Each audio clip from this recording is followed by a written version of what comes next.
I think we are almost ready to start the third session of the conference. I'm supposed to remind everyone that the protocol is that we all keep our cameras, except the speaker and myself in this case, because I'm chairing the session, the cameras and the microphones off. But you are encouraged to use the chat if you want to communicate questions during the talk without interruptions. And Ginestra herself should be able to see those questions so that at the end, during the questions session, we can visit them. But in either case, at the end of the talk, we can use the microphones then for the questions to be asked orally.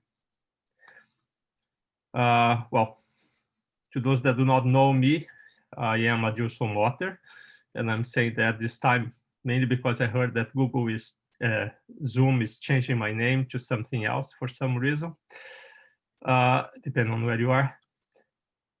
So it's really a pleasure for me to chair this session because we have 4 great speakers giving talks now. And the first is an invited speaker, Ginestra Bianconi, who I believe most of you know. She is a pioneer in this area of network science. She has done tremendous work in many different subfields. Ginestra has been for the last many years at the Queen Mary University in London. And she is besides being a leading scientist in this area, she has also served as the editor of the Journal of Physics Complexity, which is an interesting new venue for all of us to publish our work in this area. So I hope Ginestra will have a chance to also make a reference to that, perhaps at the end of her talk.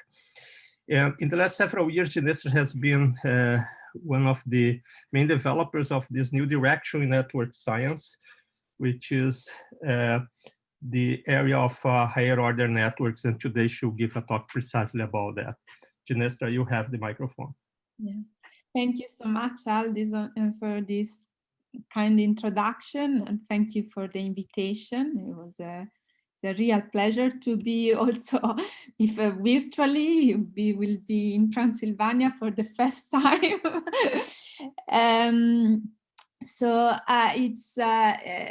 Today I will speak about simplicial complexes and dynamics, and in particular, I will speak about higher order topological,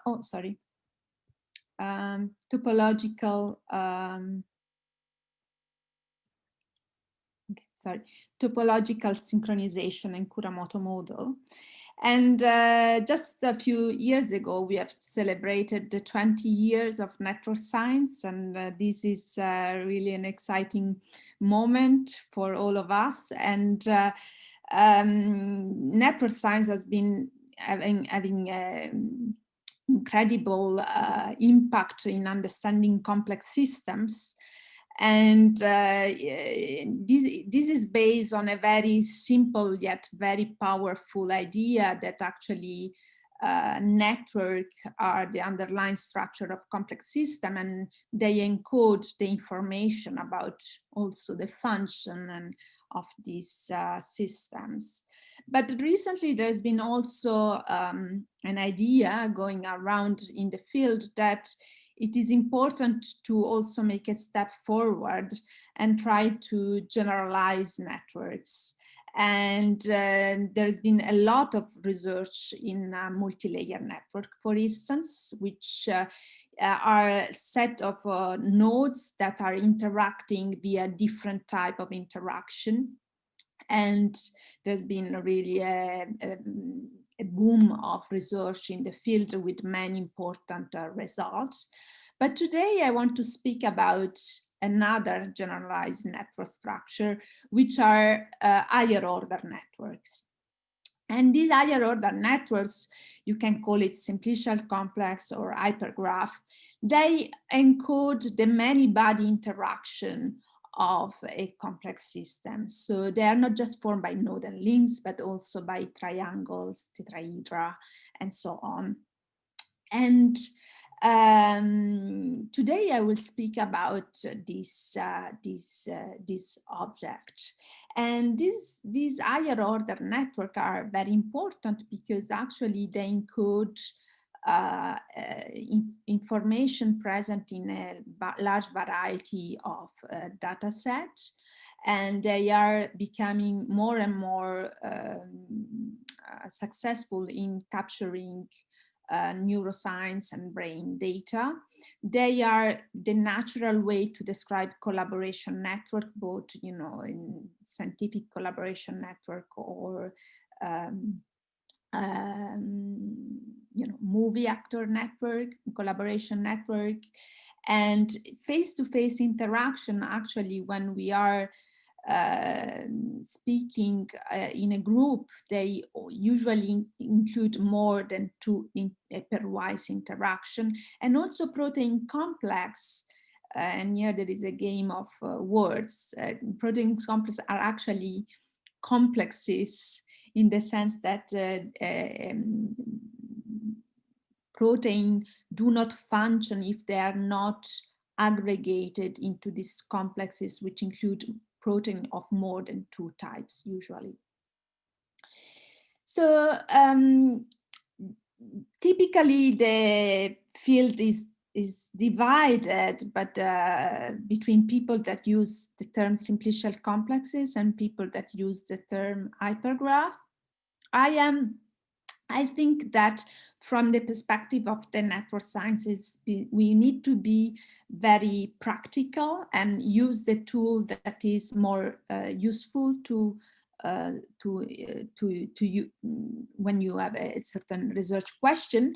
But actually, simplicial complexes are my favorite because they are built by the simplices that are formed by a d-dimensional simplex is formed by a set of d+1 nodes. So it really indicates the interaction between these nodes, or, you know, 4 people collaborating in a paper, for instance.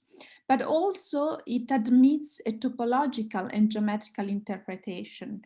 So with simplicial complexes, one can use a lot of tools coming from maths, which are actually very powerful to study higher order interaction. So simplicial complexes are have phases, and the phases are just simplices formed by a proper subset of their nodes. So if you have a tetrahedra, which is a 3 simplex, it has phases, nodes, links, and triangles, right? And a simplicial complexes differs from hypergraph in the sense that it is a set of simplices, a set of simplices indicating many-body interaction, but is closed under the inclusion of the phases of every simplex. So if a triangle is there, all the links are there, all the nodes are there. And this is different from hypergraph, in which you can have a triangle, but not a link, okay? But if you want to study a collaboration network, well, if you have a paper between 3 people, if you assume that there is this kind of simplex or kind of weak sense interaction between any 2 people that collaborate in the simplex, you can use one of the other picture as you like. I mean, I think from the perspective of the network science, doesn't matter much. So I have been developing with my collaborator several models for simplicial complex.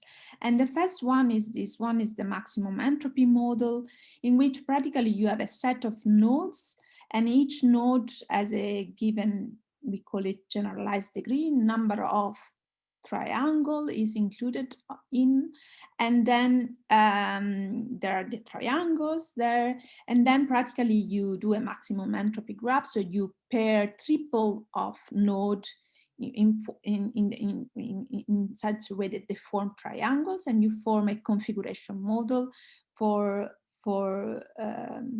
simplicial complexes. Or there is an alternative modeling framework we have developed over the years, which generates an emergent geometry. So this is based on, you know, starting from a triangle, for instance, and then gluing triangle along the links with a given stochastic rule. Okay, and this can generate very beautiful geometry. And in particular, this one in D equal to 2 is a random hyperbolic lattice. And we call this a model of emergent geometry, network geometry with flavor, or NGF. And we can build it in every dimension. Okay, and they can be scale free, they can have community, and we will talk about this later on. So here I want to speak about dynamics though. And so I want to guide you into this kind of diagram in which you have simplicial complex, which allow both that allow to describe network geometry, and also they are the fundamental tool to study network topology, and how these two feed into higher order dynamics. So first, the trade union between these different concepts will be the spectral property of the graph. So first we study the graph Laplacian, and the fact that graph Laplacian in network geometry has a characteristic feature that it has a spectral dimension. So a graph Laplacian, you might be very familiar with this, is a matrix whose diagonal elements are the degree of the nodes, and the off-diagonal elements are minus the adjacency matrix. Elements is a semi-definite matrix in a connected network that is only 1, 0 eigenvalue. And then this matrix is the matrix which describes diffusion. So the normalized Laplacian describe the random walk, and actually it describes the linearized Kuramoto model. And so it's a very fundamental quantity that that constitutes a very clean bridge between structure and dynamics. And there is a lot of celebrated feature about this Laplacian, which is the Fiedler eigenvalue, which is the second fast non-zero, the smallest non-zero eigenvalue of the Laplacian matrix, which determines the characteristic scale of the diffusion, how fast the system reaches the steady state. But actually, network geometry, and first of all lattices, have a Fiedler eigenvalue which diverge, which correspond to the fact that the typical time scale, if you want to define it, is diverging. And in this case, we say that the spectral gap closes. So actually what you need to do in this case is, and in particular in the case in which the density of value, eigenvalue as a power law for small lambda, is not to consider just the lambda 2, but to consider all the small eigenvalue that approach lambda equal to 0. And actually the exponent of this power law is related to this quantity ds, which is the spectral dimension. And in a lattice, the spectral dimension is the dimension of the lattice. And this is a concept that is defined on fractal and can be defined on network as well. And is not strictly related with the Hausdorff dimension of the network. You can have a small word with a finite spectral dimension. And actually it is the dimension felt by the random walk which is moving around in the network, for instance. So for NGF, which have a clear geometry, we see this spectral dimension characterized by this cumulative density of eigenvalue, which is a power law. And actually for the deterministic version of this NGF, which are the Apollonian graph, we can predict the spectral dimension. And here I think Adilson might appreciate that we find some degeneracy here, which are an indication of the fact that actually these are not only geometry, but they have a lot of symmetries. So let me just tell you a little bit about network topology and how people use network topology, higher order Laplacian. So I just simplify a little bit when I define a simplex. Actually, topologies likes to give an orientation to the simplex. And so for instance, you have a link 1, 2, so you have an orientation from 1 to 2. And so you define an element ij, which is equal to minus ji. So if you go in the other direction, there is a minus in front. And the same for a triangle, you can define a rotation from the lowest to the second lowest to the highest label of the node. So this is a general good practice, always to use simplices oriented by an orientation induced by the labeling of the nodes. And then you can define algebraic structure, which are called n-chain, and which are practically, linear combination of simplices with coefficient 1 or -1. And the one chain will be a linear combination of links, essentially, with 1 and -1. So here you have 1, 3, -2, 3, so 3, 2, plus 2, 4, and you can describe this one chain topologically. So actually this object can be treated algebraically, and you can define operator on top of it. So one important operator is the boundary operator. So if you apply the boundary operator to a triangle, it will give you the combination of the link 1, 2, 2, 3, -3, 1. So the link at the boundary with the proper sign.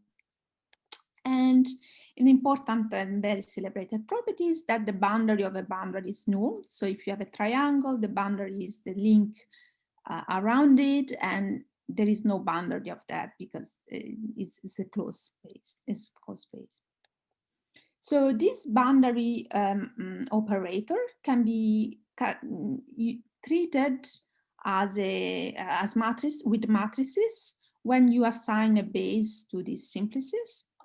So you just these matrices have 1, 1, -1, and 0 entry, and these matrices have the property that if you concatenate two matrices Bn and Bn plus 1, this is null because this is the boundary of the boundary is null. Interesting, these boundary matrices are the building block of the Laplacian. This is why the Laplacian is semi-definite positive, because it can be written as B1, B1 transpose. And actually, we can define higher order Laplacian by using a first term, which is Laplacian down, and up term, which is Laplacian up, using the boundary n or the boundary n plus 1. So we go from, for instance, from link to node and from node to link, the first entry, or we go from link to triangle and then from triangle to link.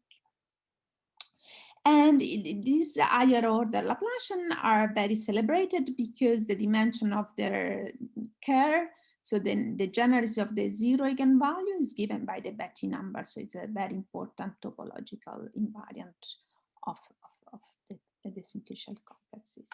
I want to mention here something that is really beautiful, but I don't know if I can explain very well.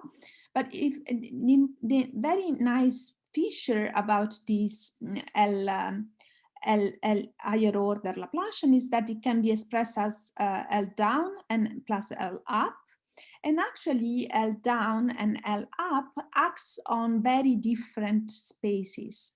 So the eigenvector that corresponded to non-zero eigenvalue of L up are corresponding to a zero eigenvalue of L down and vice versa. So the eigenvector of, so they don't only commute, but if the eigenvalue of the Laplacian are either eigenvalue of L up or eigenvalue of L down. Okay. So interesting, we find that also for network geometry with flavor, interesting, this L up Laplacian has also a spectral dimension. And so the same simplicial complex can include spectral dimension of different value.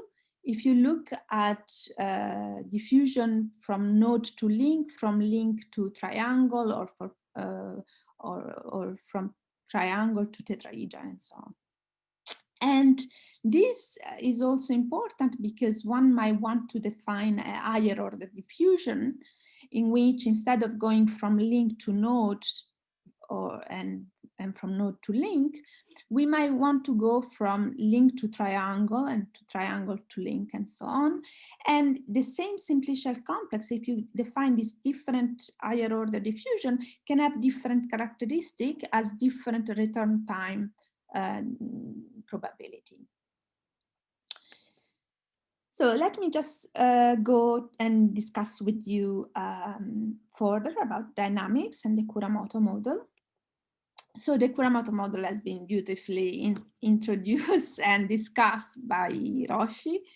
Of course, it's fundamental to characterize dynamics at the neuronal level or firefly, or, you know, Zoltán would say also, you know, the clapping at performances.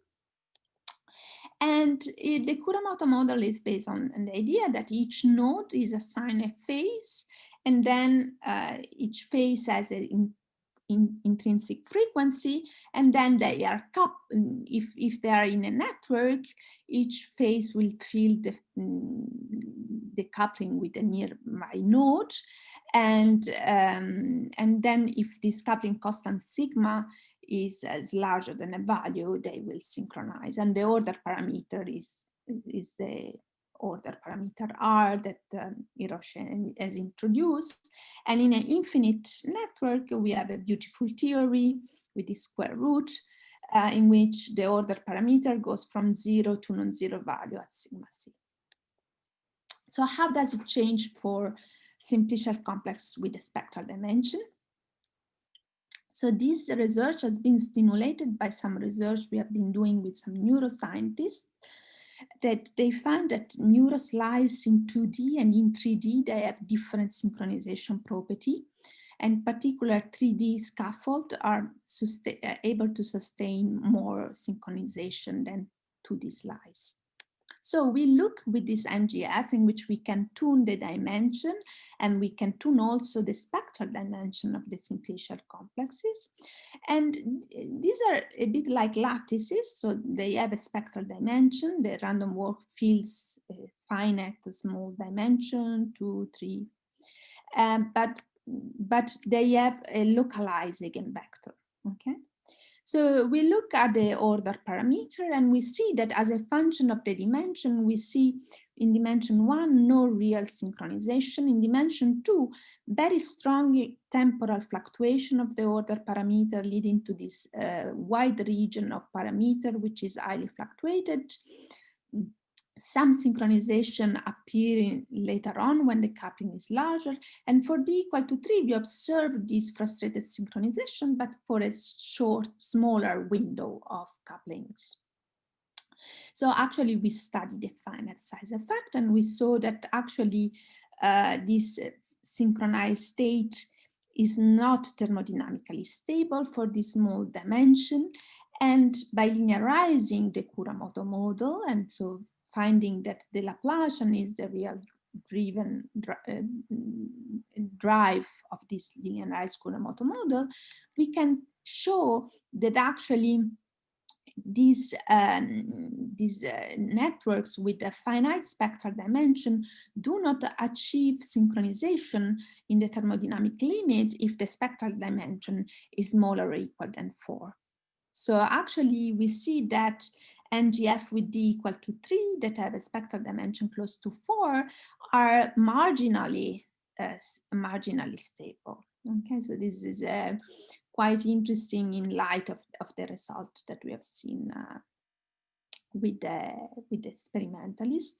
And this network have also community, so we can look at the order parameter of localized community, and the community have a order parameter which fluctuate at different frequencies. So here we don't speak only about temporal fluctuation of the order parameter, but spatiotemporal fluctuation. So each community has its own temporal trend, and we can play a bit like in neuroscience with different regions and doing the correlation of this local order parameter of different community And we find that if we have 70 community or 30 community, then this correlation matrix remain highly non-trivial. So there is no easy fixed point that we find by cross-graining. So it's really very structural property of the system.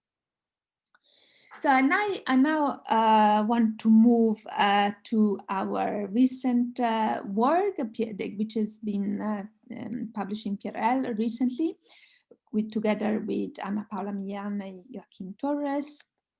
And here our goal is to characterize the Kuramoto model of topological signals. So we assume that the phases are not associated to the nodes, but also to the links or the triangles and so on. So the dynamical variable on the links can be a flux, for instance, and you can assume that the flux is oscillating. So the Kuramoto model, we have seen the equation before, can be written in terms of the boundary matrix very easily. So here theta is the variable associated to the node, omega is the frequency, internal frequency of the node, and B1 is the boundary operator. So, but now we are interested in having a phase associated to a link, for instance, or to a triangle. And we propose a higher order Kuramoto model, which is just an immediate generalization of the formula that you have seen before by using the boundary operator. And here, so theta here is the signal associated to the link, for instance, and omega is the internal frequency of the link. But now there is a very fundamental question. So let's say that we define a dynamics on the link. What is the dynamics that is induced on the nodes or on the triangle? Can we project the dynamics on nodes and triangles? And the answer is yes. And actually we can do that using the boundary operator, which allows to go from a dimension to a dimension -1 or +1. And this describe actually, if you start with links, they describe the discrete curl of the signal or the discrete divergence of the signal. And when we do that, the dynamics decouple of the two projected dynamics, and we can study the with Laplacian down and Laplacian up. We can study the synchronization, and we find a synchronization transition close to sigma equal to 0. Then we have a phenomenological theory which also supports that the transition is at 0 coupling. Interesting, if we look at the naive order parameter, not looking at the projected phase, we will find nothing, which is interesting because these phase transitions have not been observed yet. So, but if we filter out, so if the signal we apply L up or L down, then we will be able to see the synchronization phenomenon. So this means that it is important to use topology to reveal this transition. And finally, we coupled the two dynamics. So we multiply the coupling constant of the dynamics that goes one dimension up with the order parameter of the projected dynamics down, and vice versa. And then the projected dynamics is not only completely decoupled because there is this R minus here in front of the coupling and R plus here in front of the coupling. And this leads to a discontinuous phase transition. And we have a phenomenological theory which supports that the transition is really discontinuous. And again, if one doesn't apply the correct topological operator, one would not see this transition. And we have seen this transition in the configuration model in NGF. And also we have applied to some real data set of Homo sapiens connectome and C. elegans connectome. So I reach my conclusion. So I wanted to show how simplicial complex can really capture the many-body interaction of complex system and reveal the hidden geometry and topology of data, and how this topology and geometry of data can inform dynamics and affect dynamics. And in particular, the spectral dimension of a simplicial complex can affect the Kuramoto dynamics and leads to spatiotemporal fluctuation of the order parameter.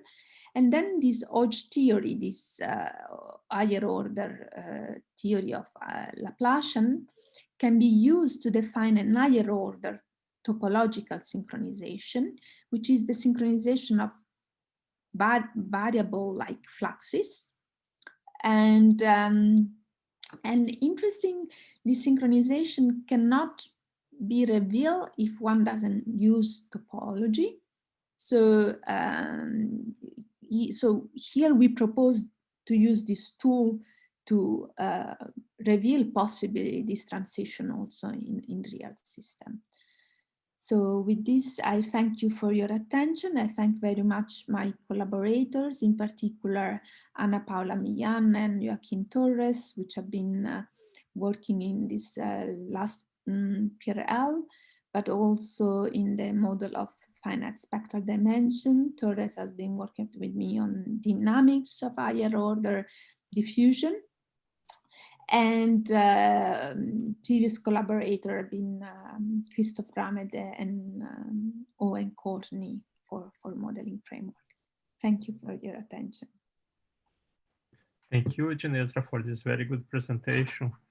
And I would appreciate if you could keep the slide with references here for a second while we collect some questions. Very nice presentation, because you also covered the basics before getting to your results. So it was good to those of us not familiar with this area. Questions. You guys who have questions should feel free to unmute your microphone. Okay, so if may I have a question, Ginestra. So thank you very much for this very interesting talk. It was really pleasure hearing it. I think I know why you cannot reveal your phase transition in this Kuramoto order parameter. So what happens in locally coupled system in difference with globally coupled one, that you have a phase blocking usually there. And usually they don't choose the same phases, the oscillators, they just block their phases relative to each other. And what you are doing with your transformation, you are in fact exactly targeting that one. So this is why you see your phase transitions only after applying those operators and not directly in the Kuramoto order parameter. So this is my guess, at least.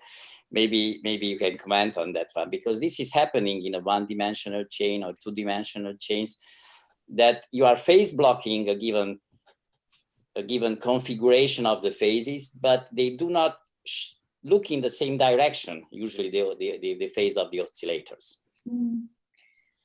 Yeah, here there is also this other problem that they might oscillate. So we start with an distribution of frequency which is not centered to zero. So it's really on purpose put, centered to a non-zero value, because for this higher order version is not equivalent. It's not.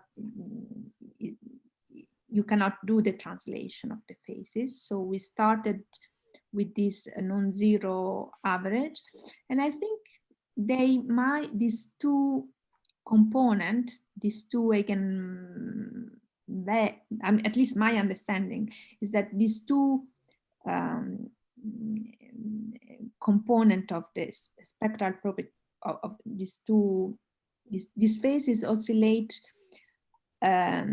according with the different phases in the two different subspace, because you have these two different subspace of L up and L down.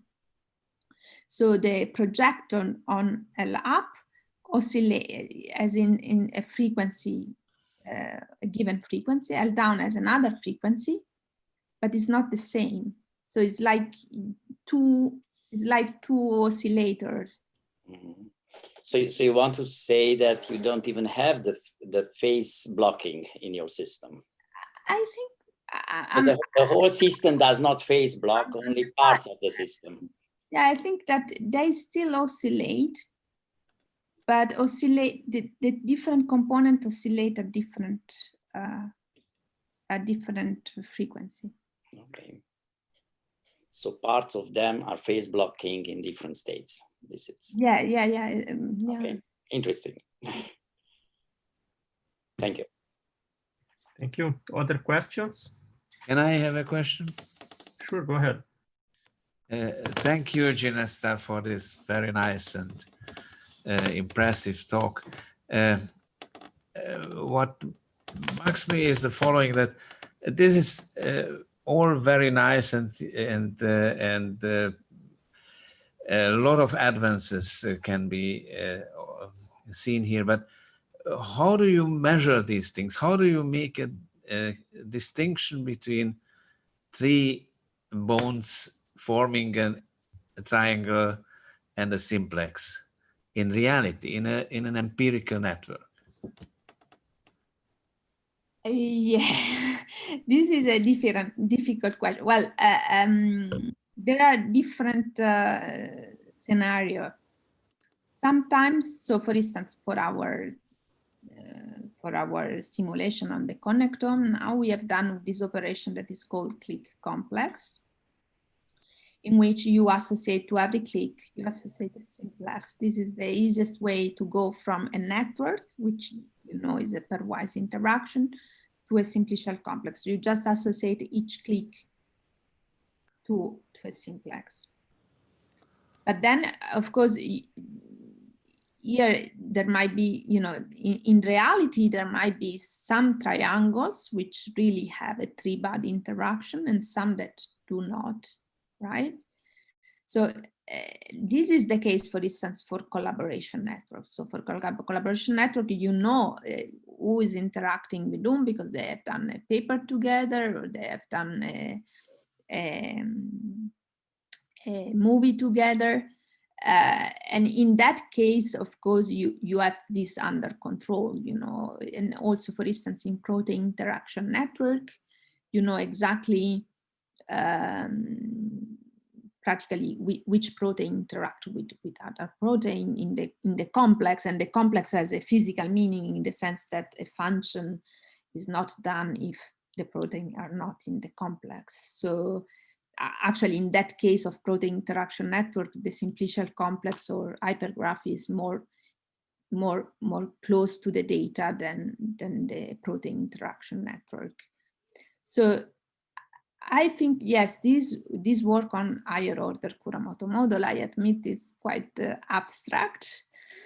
But there are these increasing interest in topological signals, so fluxes.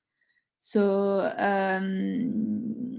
in that case, I mean, you are in the middle, right? Is a dynamics defined on the links. So yes, you can go to the triangle, but the dynamics is defined on the link, so is easier to understand, probably to justify, and possibly to find a physical realization. Looks like, Ginestra, the examples you just gave us are systems in which not all triangles are the same. You have always some metadata that can tell you, like, for example, in a collaboration network, you can have a triangle that's really just first order, pairwise, and you can have another one that's not, right? Yes. And usually the extra information is whether those triangles are coming from one paper or multiple. And yeah, also there will be increasing number of data set which allows us to distinguish between these cases. Mm-hmm. For instance, also face-to-face interaction, I think with this social pattern, it's quite easy to see if the three people face each other, right? So it's probably... And also the biological examples you gave are examples in which this is documented. Mm-hmm. Even if it is not encoded in the network representations that we traditionally use, that data is out there. It's a matter of combining them. Okay, thank you. This was great. We are getting to the end of our available time, so I will perhaps it's a good time to wrap things up. Thank you so much again, Ginestra. And I understand that many of these presentations will, at the discretion of the presenters, remain available online. So those that are arriving now will still have a chance to watch these talks later. Thank you, Ginestra. So we would now move to the next talk. I would like to invite the speaker to share his screen. Hello, can you hear me? Yes, we can. Welcome.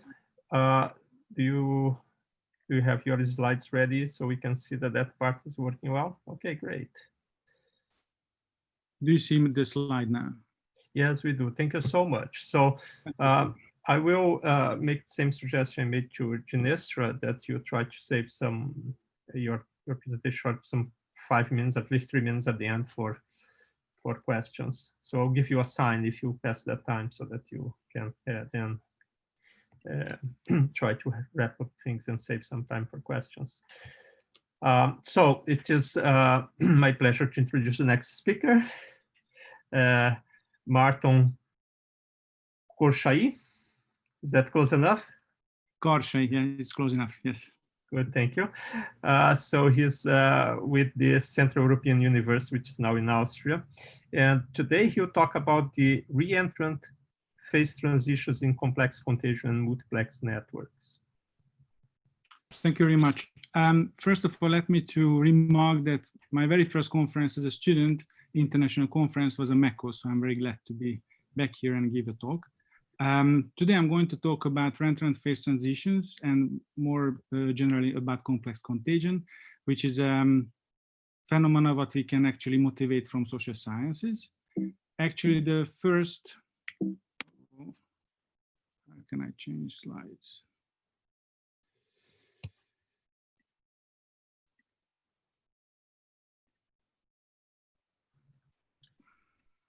We can see your first slide.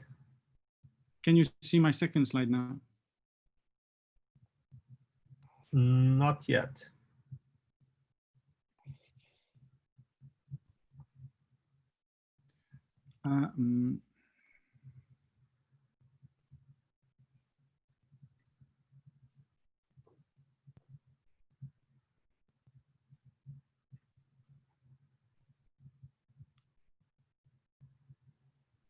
Now we can. Now? Yes, go ahead. Okay, so I think I'm going to keep it like this, not going on full screen.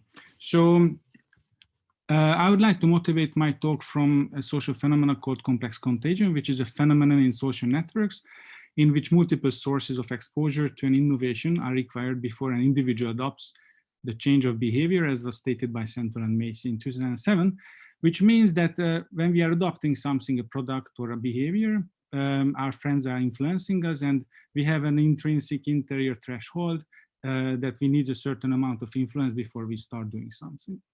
This was actually modeled very beautifully by Duncan Watts, earlier by Granovetter, but the Watts model was the first one which was defining cascade models on networks.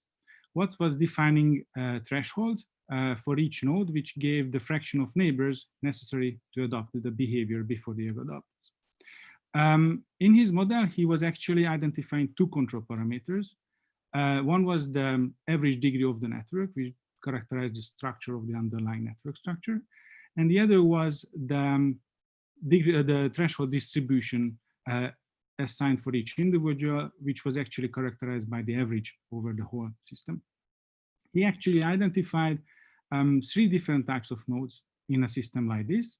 So we have a network, we assign a threshold to every node. So we can have 3 different nodes. One, what's called innovator, those nodes which have 0 threshold, which means they spontaneously adopt the given behavior. Then there are vulnerable nodes actually who have a degree, who have a threshold 1 over their degree, which means that they need exactly 1 neighbor before adoption. And there are nodes which need more neighbors, they are the stable ones. What was actually observing that in a phase space where we control for the average degree of the network and the average threshold of the system, we can see phase space, which is separated into two phases, one where we can actually observe global instantaneous cascades of adoptions on the network, and the other phase where we have no global cascades. And these two phases are separated by two types of phase transition lines. Below, it is a second order phase transition, and as we are increasing the average degree, we are passing through a first order phase transition. And he identified the two conditions for the emergence of a global cascades in a system like this. One was the existence of a percolating vulnerable tree in the network, where vulnerable nodes are connected together into a tree structure. And if there was an innovator connected to at least one vulnerable in this tree immediately adopted the behavior, causing a global cascade in the system. On the other hand, the Watts model was a first attempt to explain this kind of behavior, but it has several limitations. First of all, it was predicting global cascades only in sparse networks, about average degree around 10. On the other hand, in denser networks, it was suggesting that there are no global cascades due to local stability against influence, and contradicting actually most of real social networks have a significantly higher average degree, around 100 or 1000. The other limitation of the Watts model was that it considered the simplexes. So it was not differentiating between link qualities or heterogeneity of social influence. So one way we can address for the second point is using multiplex networks, where we can actually differentiate between links and we can organize them similar links or the same type of links into different layers. And we can actually define a multiplex network with an additional condition provided by Dunbar's intimacy circle theory, which suggests that a given node, an individual, may have a limited number of social ties, and these ties are not all equal, but there are more important ties and less important ties.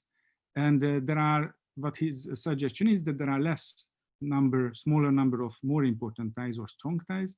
And as we are getting to less and less important ties, the number is actually increasing. So what we are going to try to do now, we will try to model cascading processes on multiplex networks, which recovers this type of intimacy circle hierarchical structure. We are not the first one addressing complex contagion multiplex networks, but there have been other attempts. We are trying to extend to these results. So our definition is very simple. We have an M-layer multiplex network where each node is present in every layer. We have a degree distribution which are identical in each layer, but they have a different average, varying from layer to layer. And we have a weight distribution giving a value for each link, which is identical again for each layer, but their average is varying from layer to layer.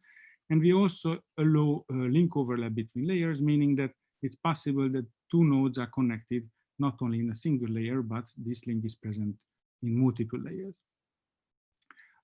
In order to build in Dunbar's intimacy layers, we introduced two scaling factors. One was scaling the average degree from layer to layer. This is delta Z. And the other factor was scaling the average weight from layer to layer. That was delta W.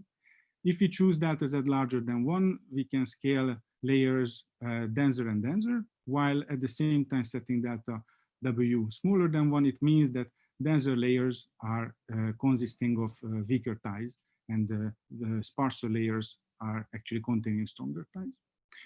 If we take this system, we can identify different types of links. We can have links which present only in single layers. So in our very simple example, there are 2 layers, so there could be strong links and there could be weak links. But because of the overlapping links, we can introduce composite edge types, which actually appear as influence as the combination of the weak and strong weights of the 2 layers. In this system, we can introduce adoption threshold in different ways. First of all, we introduce potential incoming influence as the sum of the weights of the different coming from different neighbors at a given layer. So we can have incoming influence per layer per node. And the actual incoming influence is a smaller number than this, which is actually coming from the neighbors which are infected. So then we can introduce three different types of rules. One, if we just take the weighted average, the weighted sum of the influence coming on any layer from any infected neighbor, or we can assume a multiplex OR rule, meaning that a node is becoming an adopter if the threshold is reached at least in one of these layers, or a multiplex AND rule, which means that adoption is happening if actually the threshold is succeeded in every layer at the same time. In order to describe the dynamics of the system, we introduce a node configuration vector, which consists of two vectors, actually. One is telling us how many neighbors of a given node have of a given type J. And the other is that how many of these neighbors are actually infected.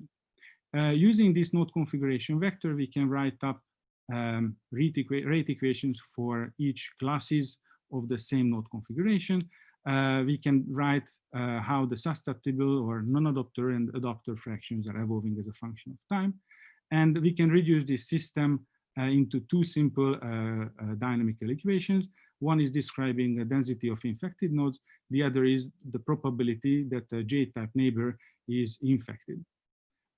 We can actually study this system in multiple ways, like with linear stability analysis by analyzing a Jacobian matrix, or with Monte Carlo simulations.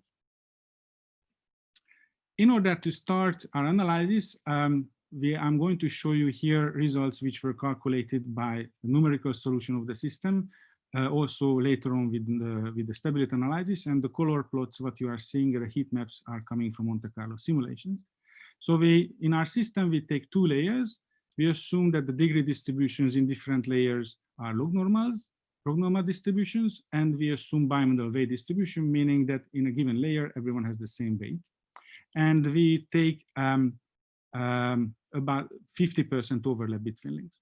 So if we assume a weighted sum threshold rule, actually, and we set this delta W scaling factor equal to 1, means that everyone has the same weight in any layer. So we recover actually the Watts phase space or parameter space with this second and first order phase transition line. On the other hand, interestingly, as we are increasing this skewness of weight, so the weight difference between different layers, we are observing Reentrant phase transition. So we are seeing an emergence of a second phase space above the first one, which actually corresponds to the percolation phase transition in the stronger layer in our multi-layer network. We can repeat this exercise with the different threshold rules. We see very similar behavior when we apply the multiplex OR rule. On the other hand, the multiplex AND rule, which is the strictest condition for threshold for adoption, is not recovering this behavior. It has always a single parameter, single cascading regime in the parameter space.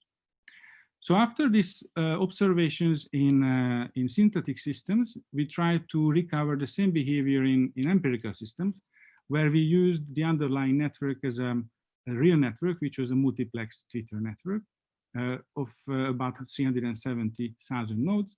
The two layers we identified as strong layer was the mutual mention network layer, which average degree had 5.4.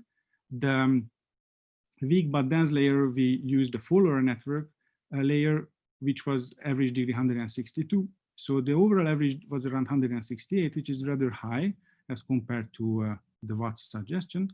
But we faced the problem that we could actually have this average degree or lower by sparsifying the network, but how can we obtain higher than this average degree, structures with higher average degree than the empirical one in our system to export the whole parameter space? So we used what's called forest fire process in order to densify the network. And what we observed is remarkably similar what we've seen on synthetic systems. So we saw for the weighted sum and multiplex or threshold rules, the emergence of reentrant phase transitions in the average degree, average threshold parameter space. We could further generalize this observation and by showing that the degree skewness is determining the position of the reentrant phase transition. Let's say in this case, we are showing it for 2 layers. And also by increasing the number of layers, we can see the multiplication, we can see an increasing number of reentrant phase transition regimes. Actually, we have 2 times the number of layers phase transition in our system. So to conclude what I just talked about, we studied multiplex structures with very structural correlations, which were recovering the Dunbar's intimacy circle theory hierarchical structure in them. And we found reentrant phase transitions of complex contagion in these multiplex structures. What we could explain, what it could drive us to explain the emergence of cascades in dense networks, as we have seen many cases in real systems. This project was a part of a larger project. We have already 3 papers on this topic. The first one was on threshold-driven contagion on weighted networks. The second one, the reentrant phase transition multiplex networks, what I just talked about. And we have the newest paper just published on Archive, which is on the dynamics of cascades and complex contagion and bursty controlled temporal networks. And all I worked on with multiple collaborators, my student Samuel Unicomb, and also with Harald Inigez, János Kertész, and James Gleason. Thank you very much for your attention. Thank you, Márton. It was a very clear and interesting talk. Questions? Yes, I have one. Please go ahead. So I was lost at the beginning regarding the Watts model, a very simple question. So the pictures you showed, someone suggested that the Watts model was an opinion dynamics model. But if I understood correctly, there are no opinions, they're just adopters and non-adopters. That's right. This is not an opinion dynamics model, it's a spreading model. Actually, it's a binary state model where you can assign a state 0 or 1, adapter, non-adapter to each node. So as the system is evolving as a function of time, if you assume everyone to be a non-adapter or a susceptible in the very beginning, after some initial perturbation, there might or might not be a global cascade which is turning non-adapters to adapters or susceptibles to infected. Is that what happens in reality? I mean, is that what happens? You're showing picture of crowds, right? Is that what happening in reality? People become adapter, non-adapter, or are the content of the opinions important? Well, you have to think about the binary process. For example, buying a phone. So I'm looking at your pictures. Yes, my picture is about buying a phone. Oh, no. Oh, that's a picture. I thought it was a demonstration. Okay. No, it's a guy buying an iPhone, meaning that he adopted to buy an iPhone. But you can also think about buying a product or other types of binary behavior. Joining a riot is also. Oh, I see. Okay, good. Thank you. Thank you. Other questions? I have a rather fuzzy question. Please go ahead. You have this model with these multiple layers, but there must be a limit in which adding multiple layers is just like changing Z. So, and from the figures that we have here, adding these layers, it adds these bumps, these reentrant behaviors. But somehow there must be a limit where all this smooths down and we recover the original phase diagram just with the vertical axis scaled in some way. Is this true, and do you see it? Well, this is a very, very good question, actually. We didn't check for this, but if you assume that the system size is infinite, which is of course not in our simulations, you may be able to, densify the network as much as you want. So it means that you can stack layers over each other. And since you have an infinite number of nodes in the network, because what you are saying is that if you have a finite number of nodes in the network, after stacking layers after each other, the system will be eventually becoming too dense, and then it will this broken up phase, broken up cascading allowing regimes are going to come together into a large one. That's what you are saying. So right? Even simpler. If you have 2 layers, you can think of this as doubling Z, right? You just double the amount of connections in your network. Yeah. So a network with two layers that has this reentrant behavior, there must be a regime where it just looks like a single layer network with a double Z. You mean around here when the two phases are actually meeting with each other? The whole figure should somehow Come contain. together. The impression that this question relates to the question of whether you are always assuming that one of the layers has connections that are dominant or much stronger than the other. That's right. Mhm. We always assume that this is one very important condition. Okay. Yeah, thanks. All right, so now we're about to start our second contributed talk of this session. Our speaker is Viktoria Blavatska. She comes from the Institute for Condensed Matter Physics from the National Academy of Science of Ukraine. And she'll talk about shape analysis of random polymer networks. Viktoria? Thank you for introduction. I would like to present results obtained in cooperation with Kristina Fajdukivska and Yuri Blavatska from our institute. So, size and shape of polymer macromolecules are important from many aspects. For example, shape of proteins are important since they affect their folding dynamics and motion in the cells. In turn, hydrodynamics of polymer fluids is also in many cases dependent on size and shape of individual macromolecules. So how can we describe such characteristics as size and shape?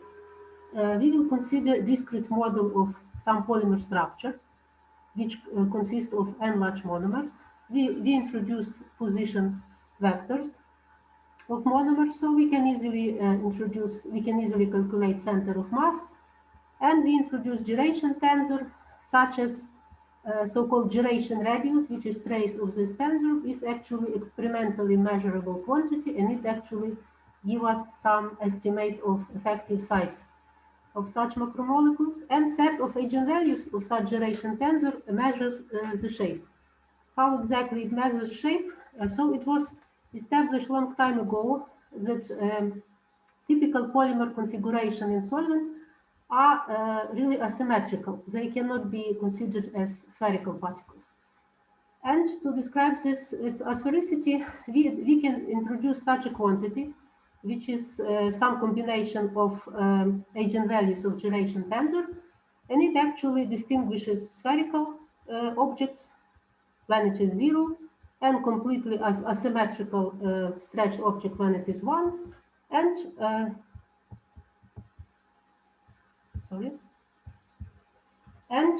for the set of polymer structures, such as ring polymer, star polymer with single branching point, rosette polymer, which contains a set of loops connected in one branching points. These are just a famous structure in polymer theory.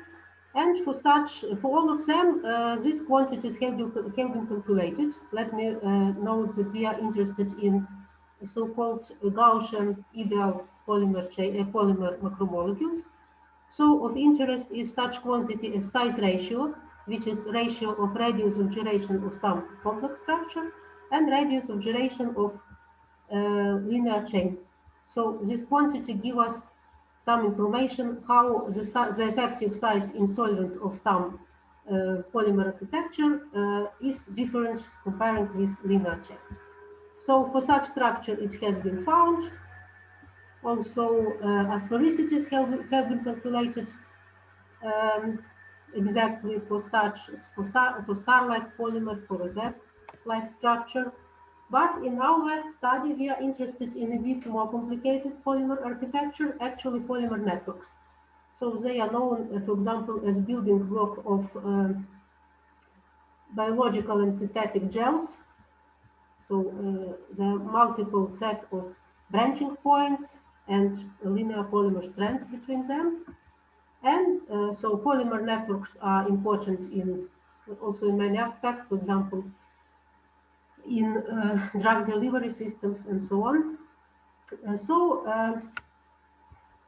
Actually, such polymer networks can be considered as mathematical graphs In fact, branching points can be considered as vertices of graphs, linear polymer strands and as links of graphs. So we propose to use the random graph, so-called Erdős-Renyi model, consisting of n vertices and n strands, and connectedness, which distinguishes completely connected graphs when it is equal to 1, and completely disconnected graph when it is equal to 0. Now it will be more clear. So we consider all possible configuration with n equal 5 vertices and various connectedness. So when connectedness equal 1 is completely connected graph, and this connectedness, so number of links becomes smaller and smaller when connectedness is small. And this is actually our polymer structures. So here each link is considered as polymer strand. And also it's just important to note that in realization of such different structures, each of them appears with different probability. So some are more rare, so to say, so we have some probability distributions. So, and this is actually a polymer architecture formed on base of some of this Erdős-Renyi structure, actually this one, just as I told, each polymer strands now is a polymer chain with some number of monomers. This is discrete model of polymer.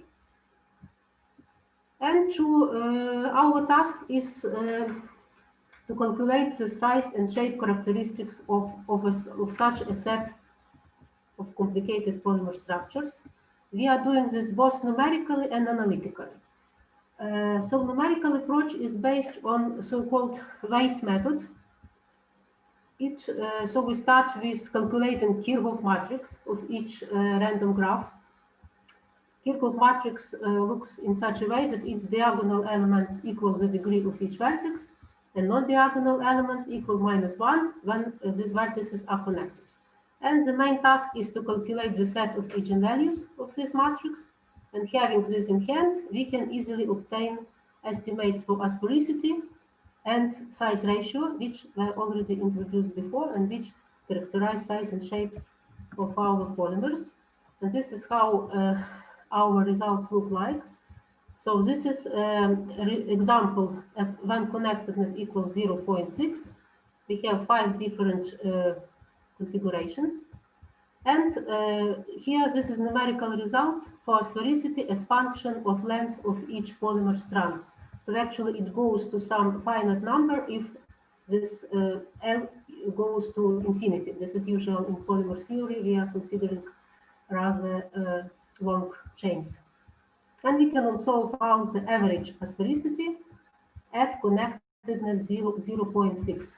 So final results are collected in such a table. So this is different connectedness of random graphs, and this is average asphericity. And main conclusion here is that the more connected is a graph, the more spherical it is. So the smaller is this asphericity and closer to 0, which is actually can be intuitively expected. So for small connectedness, sphericity, they are more asymmetrical. And the same with size ratio. Again, these are numerical results.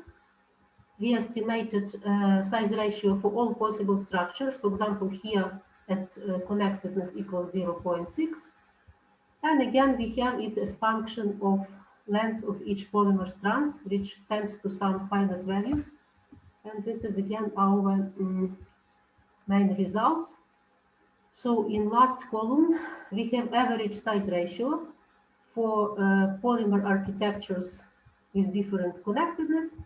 And again, the conclusion is the larger is connectedness, the more compact is the size of such polymer structure formed on base of corresponding random graph.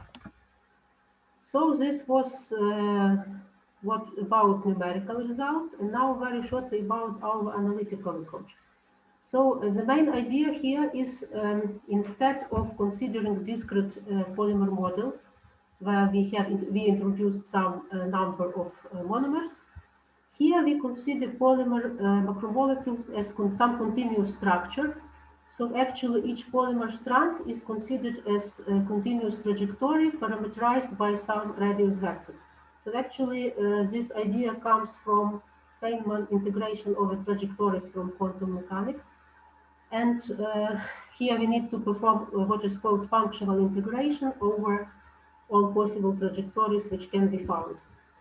And this is how our random graphs, which were introduced before, look in this analytical approach. What is important to know is that for Gaussian structures, it's this analytical approach, which is called continuous chain model. It was introduced by Edwards a long time ago. It allows us to obtain exact results.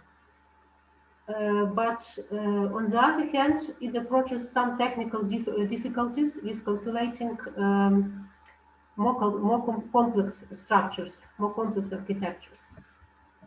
This is our results, our analytical results for different topologies, for different connectedness, which was introduced before. As we see, so these are exact results, and they can be presented as some ratios. This is size ratios. And in several cases, we reproduce results known before, for example, for star polymer, for ring polymer, and for so-called rosette structure with two connected loops. And our analytical results are in very good agreement with numerical results presented before.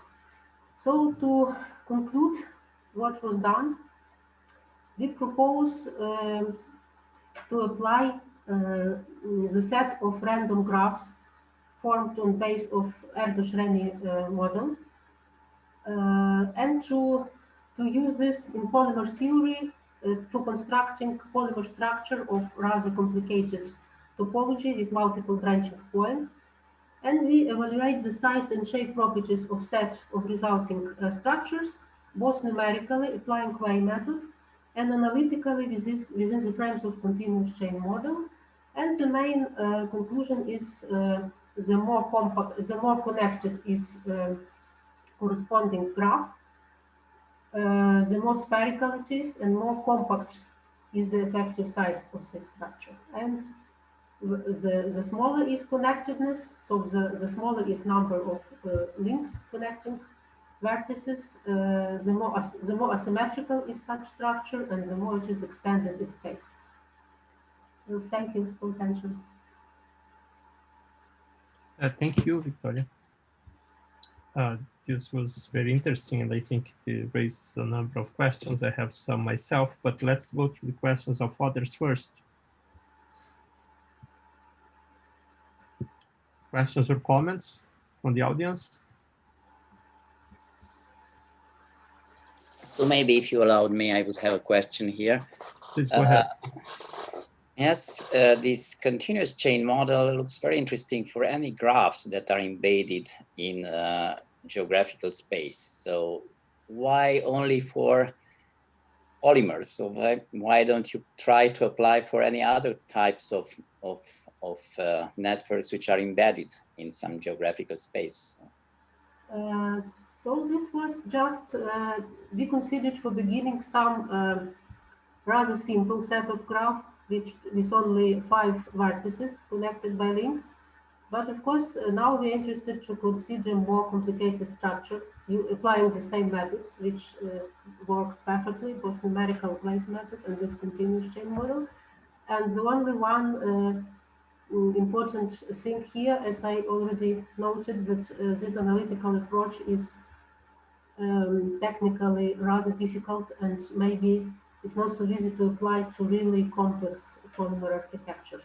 So for this, it's already not so easy, but so it has some technical limitations. Okay, so the technical limitations would be that you cannot really apply it when there are a lot of vertices in it. Yes, lots of vertices, lots of branching points. It's possible, but it's really technically not so pleasant to do these calculations. Okay, thank you very much. Other questions?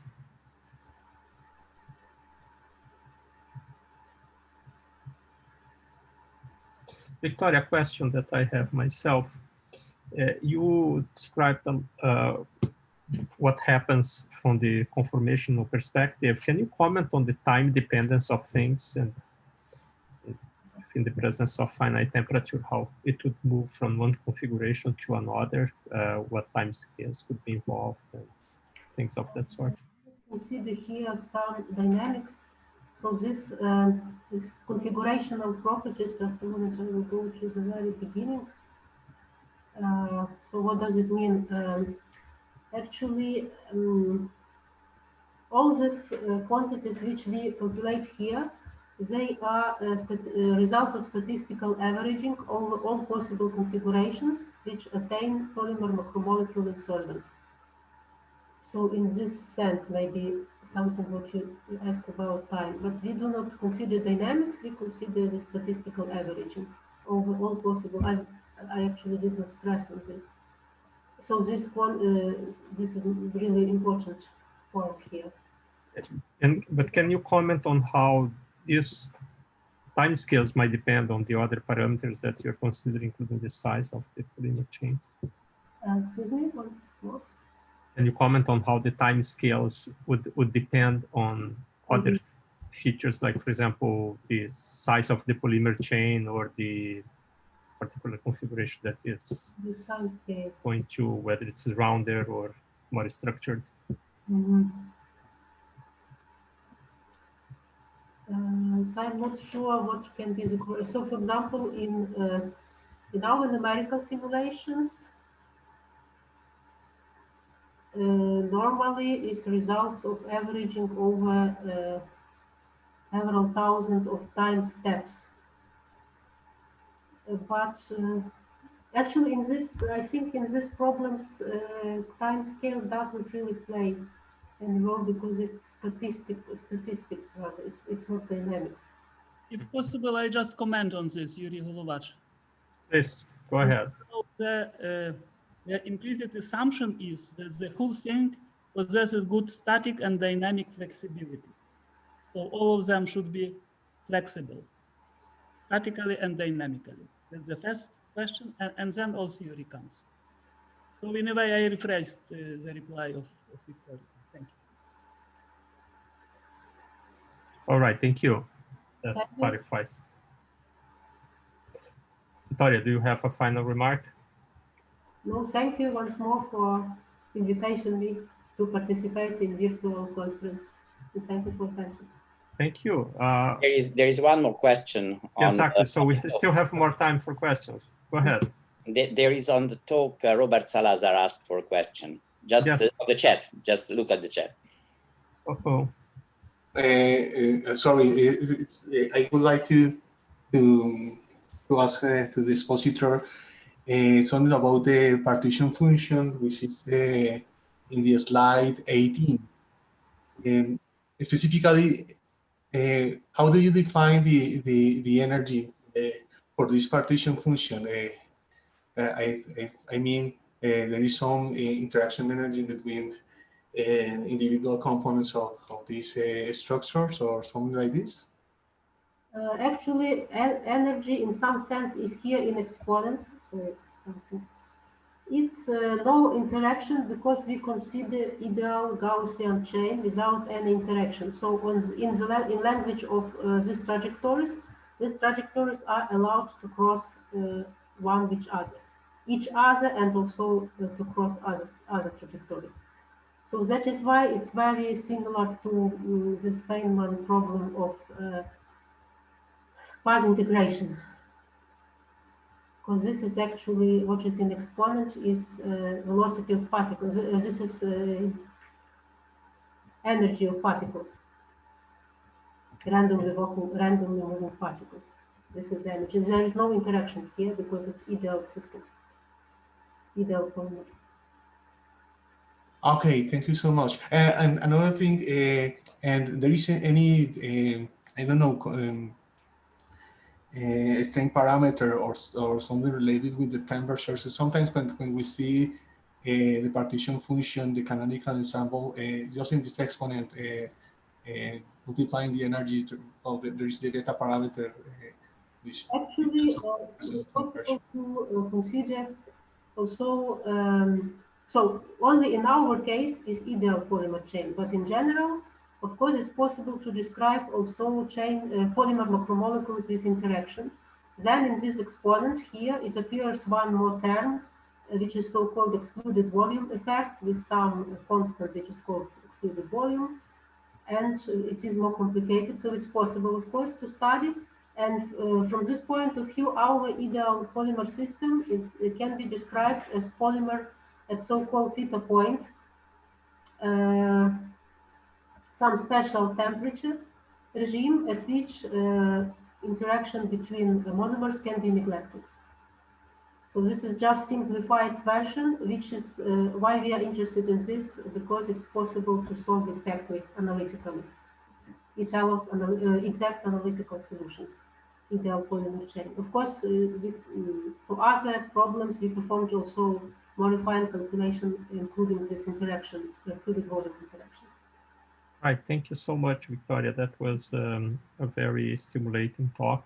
And thank you for answering all the questions. We'll have to move to the next talk to stay on the schedule. Thank you so much. Zoltán Toroczkai. Good to see you there, Zoltán. How are you doing? You all. Hello. I hope you had good teaching because you missed some very good talks while you were teaching. It's good to see you now. Teaching is obligatory. It wasn't my choice. All right. So you have your slides ready to go? Yeah. Great. So maybe you can try to share the screen. Mm-hmm. For the unacquainted, Zoltán Toroczkai is one of the pioneers of this field.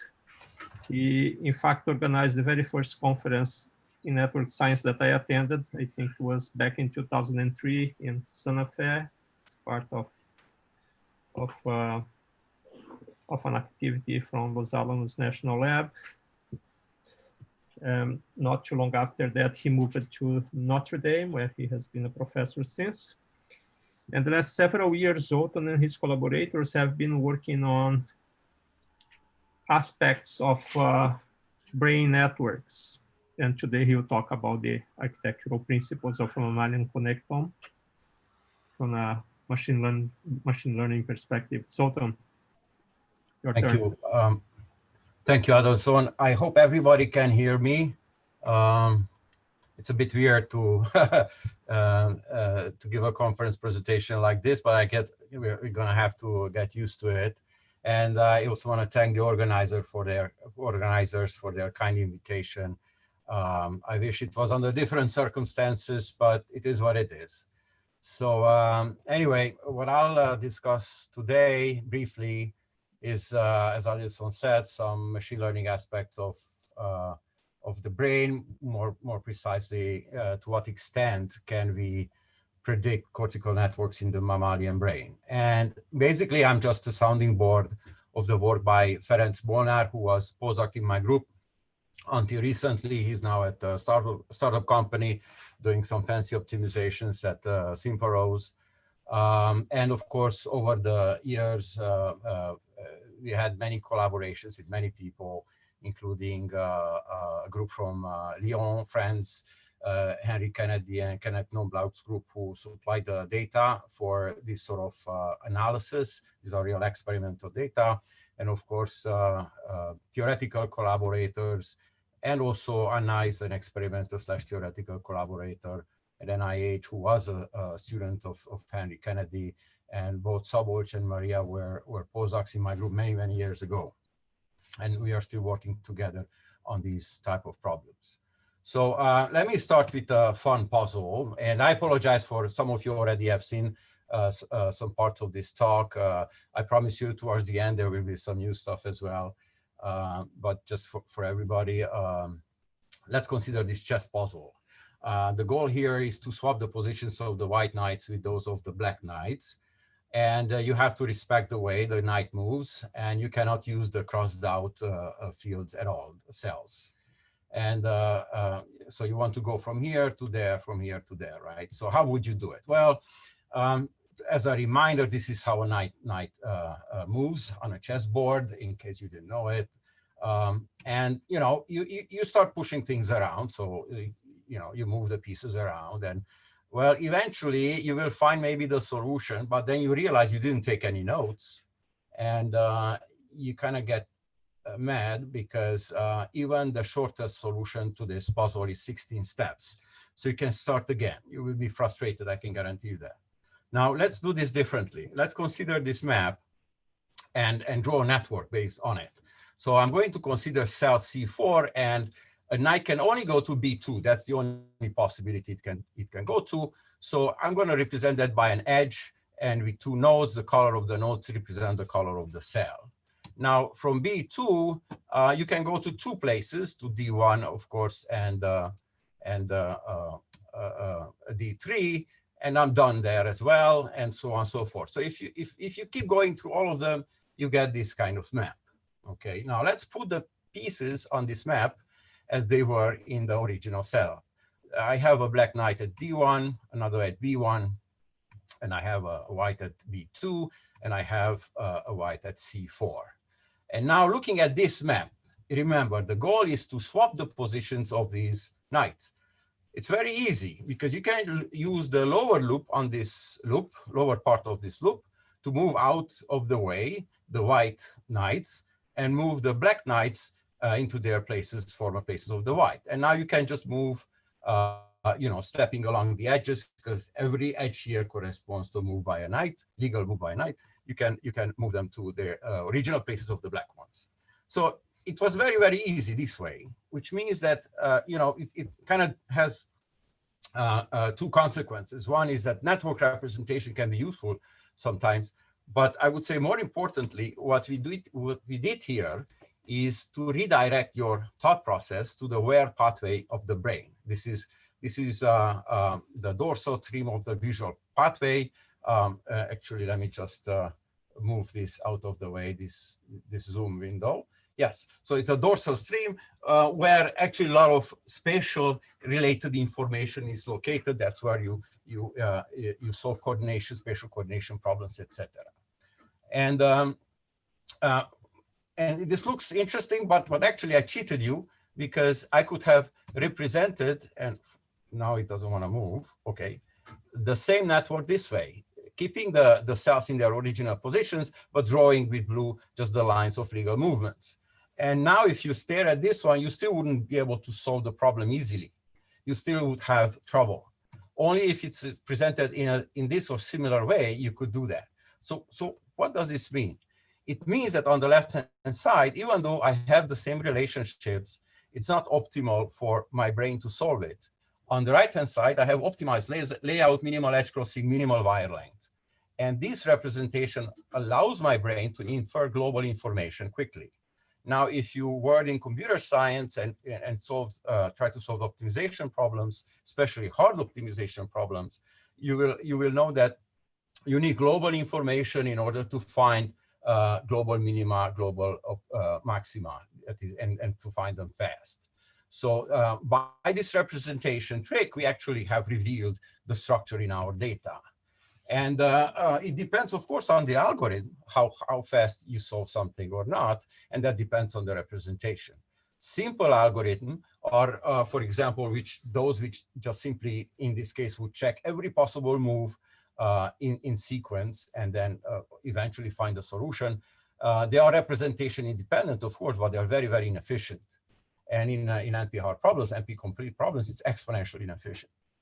Now, smart algorithms would be those that exploit the structure of the data representing global information, like the one on the right-hand side.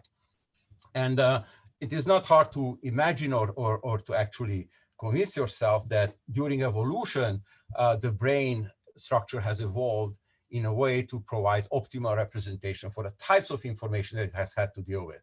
So in the where pathway in your brain, you solve coordination problems easily because the wiring has been evolving in that direction, so to solve those easily.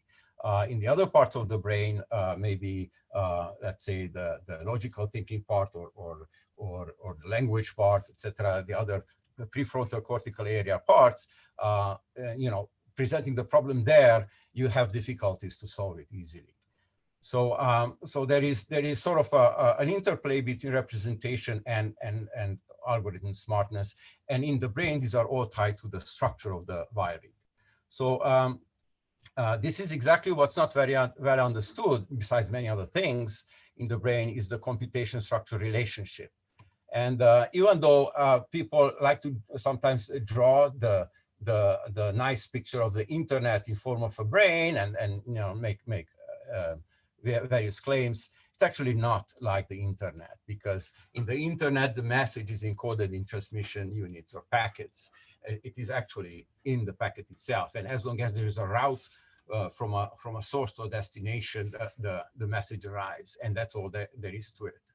The network structure is not so crucial for message passing. But in the brain, the single neuron activity is just a pulse. By itself, that doesn't encode anything. Information is encoded in the spatial temporal patterns of other neurons also firing when this one is firing. And this is what encodes the information that is of neuronal populations. But you know, what fires after what other things fire, that depends on the network itself, that depends on the connectivity. So in other words, the network structure is more than just a propagation backbone as in the internet. It is actually an integral part of the algorithm itself. So I claim that if you want to understand how the brain works, you need to understand how it is wired. And I'm not going to spend time on this. I'm sure you're familiar with the brain structure at the cellular level, especially the cortical sheet, where all higher order functions are represented computationally. It forms a couple of millimeters dense collection of neurons. In humans, there's about 86 billion of them, with about 100 trillion connections between them. So it's a massive network. And the white matter is nothing but those axons, myelinated axons of neurons that are located in the cortical sheet, and they're sending their endings to another point where they resurface in the cortical sheet and make connections with other neurons. There are maybe even thousands of them. So, and then of course, messages pass through the white matter. Once a neuron fires an action potential that is traveling through some kind of zipping mechanism, ion channel, a succession of ion channel closures and openings, up to the end where neurotransmitters are released through the terminal buttons into the synaptic cleft, into the postsynaptic neurons, dendritic structures, and that either induces a new action potential in the postsynaptic neuron, or actually blocks an action potential, depending if it's acceleratory or inhibitory connection.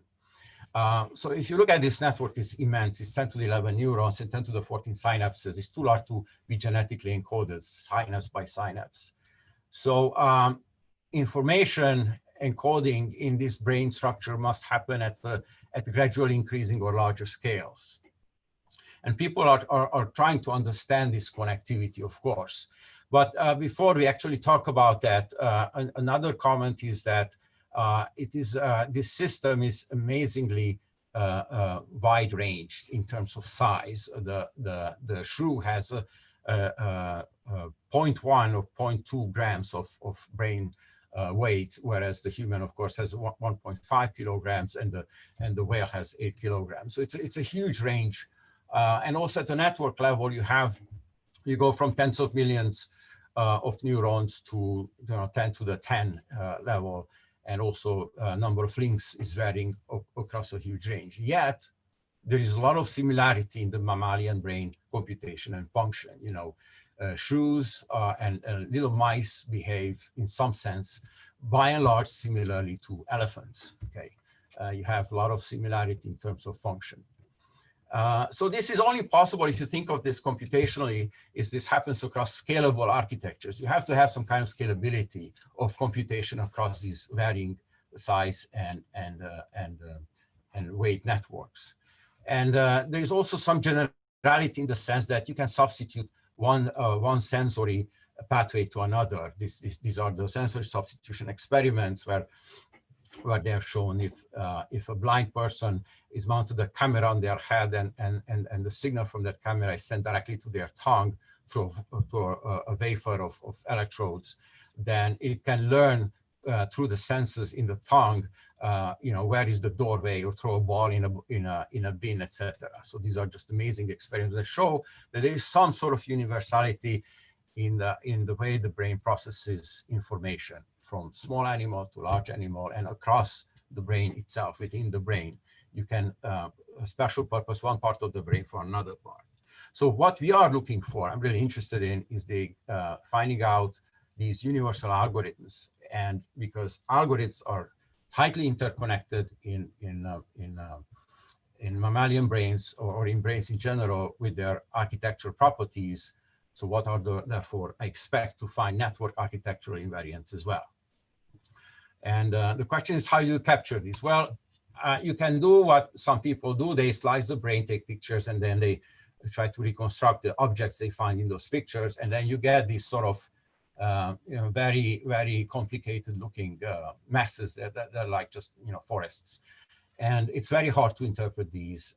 So at this stage, I don't know if anything from a large scale structure of the brain has been learned using this approach. I know for small specific purpose regions, yes, it worked, but not in general. So what we apply here is a top-down approach, namely a functional decomposition approach. And the idea here is to observe that processing in the brain, especially when you talk about things like vision, hearing, sensing, taste, but even thinking, etc., language, they are localized in the brain. These are called functional modalities, but they are localized physically in the brain. And if I look at the brain from this coarse grain perspective, then I'm really trying to describe how the big parts interact with one another to create behavior. And this is as akin to trying to understand the components of a car in general. A car has, drivetrain, it has control unit, power unit, which is the engine, chassis, etc. And this description, this functional description, is valid for all cars, practically all cars that I want to describe. And I don't understand the brain even at this level. But of course, if you now dig in and you open up the power unit, which is the engine, you might be surprised that in some cases you find, a piston engine, or in the other cases a Wankel engine, or even an electric engine. They do look very, very different internally, but they have the same role. So similarly, if you go into the weeds of neuronal connections within the brain itself, you will find probably different circuit implementations, neural circuit implementations of the same function. And you better recognize that they represent the same function. And this is the challenge, right? So the approach then is to go from top down and try to understand the network at this stage first before you dig into the weeds in brain connectivity. And it's been known that, as I said, that the brain can be divided just like countries on a map into functional areas. And this is done by anatomists, biologists who do nothing all their lives basically to understand this parcellation of the cortical sheet. And here you see some in this plot here. So this is an actual slice from a macaque brain. You see here some borders between V1 and V2 areas. And biologists or anatomists, neuroanatomists would know what they're looking at here. I have no idea what I'm looking at here, but they would kind of be able to delineate more or less where these areas are and what their roles are. And this is just on a flat map. So in the macaque cortex, they have identified 91 areas reliably. I think in the human it's more like 150. And the mouse that we will talk about has, I think, at this stage, 47 areas on one side of the brain, that is on one hemisphere. So there are experiments that gives us the data I have to describe. So these are retrograde tracers. What they do is you inject this ink in part of the brain. So this is a slice. This is where the cortical sheet is located. And you flood this with an ink. And then that ink is taken up through the synaptic cleft and transported by dynesin or kinesin molecules along the actin filament of the axon to the soma of the cell, where it stains the cell, it colors the cell. So they inject an area, let's say this is 7B, and they let the chemicals to propagate into the rest of the brain for about 2 weeks. Then they take the brain out and they slice it on a freezing microtome into 40 micron slices and take pictures of the slices. So this way you get a network for one injection, you get all the links, all the other areas, or these regions are called areas, functional areas that project into that, they have an ending into the targeted or injected area. And not only that, you can count, of course, with the software image processing, you can count the number of neurons in one area. So you get the weight of these links from the so-called source areas where they are projecting from into the target. And it's not necessarily have to be the case that all areas have to project into the same injected area. So you have links and non-links in this network. What is important, there is no secondary labeling. In other words, the chemical doesn't escape further upstream and label other neurons. It's just one step, which is very useful. And therefore, you can measure the number of labeled neurons, the rest of the brain. And what they can also do, this is different. The experimental procedure is to measure the length of the projections roughly between the barycenters of the area. So you know that these axons actually have to have this much length, more or less this much length between the two areas, between the two the labels and the target. And what is also important is that if you flood this area with this ink, there's two tracers, the fast blue and the amino yellow, then you would find all the areas that project into it with high probability, and all the areas do not project into it with high probability. So far, currently there is 40 areas injected in the 91 area atlas. And I think Harry told us that there's a Chinese group now. I think they're hitting 50. So these are very, very intensive, man-intensive work to do one injection and to analyze the data. And of course, it requires many animals as well. So the injections were sort of more or less uniformly distributed in the brain. And now you have a network. And in that network, you have, of course, the connections between the injected areas that you know fully, because if I injected in here, I know everything that projects into that. And if I injected in there, I know everything that projects into that. Therefore, I know the connection status between the two in both directions. But if I didn't project into this yellow one, I hope you can see my cursor, then of course, I will not know what projects into that, only the things that project from that, or the source projects into the injected areas. This is the nature of this experiment. But I can analyze the edge-complete subgraph in which I know fully the status of connections. And that's what we did in previous work with the collaborators we mentioned. Now, if I inject in X, I get the link. I get whether or not there is a link from Y to X. And I also can associate a weight to it.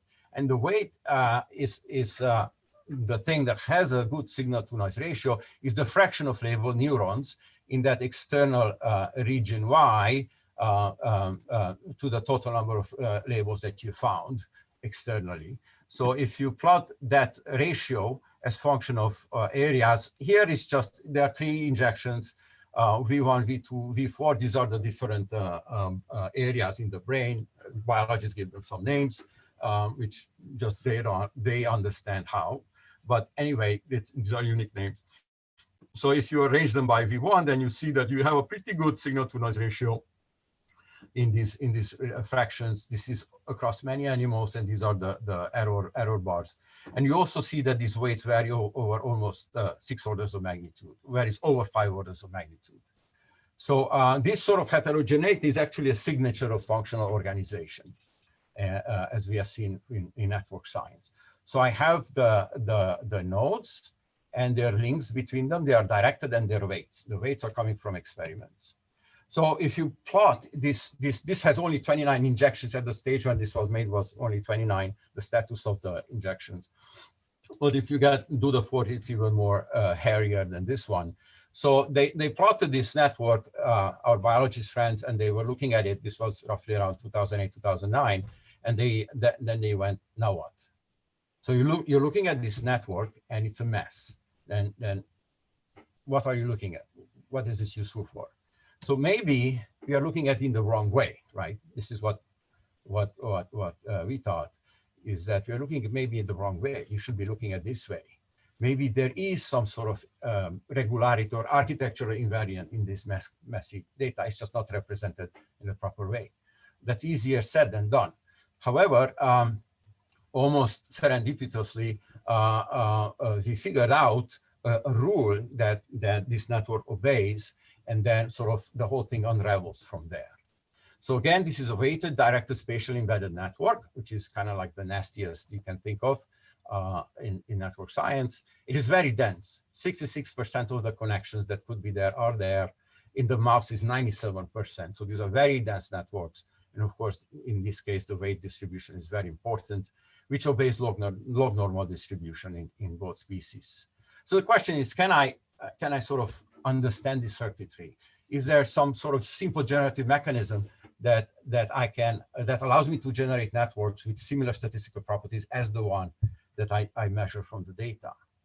And the answer is yes. And as I said, accidentally, we discovered this with Maria by plotting simply well, we are looking at this dispersion images of the labels, and it seemed to me that the areas that are closer to the injection site have many more labels, millions, than the ones that are further away.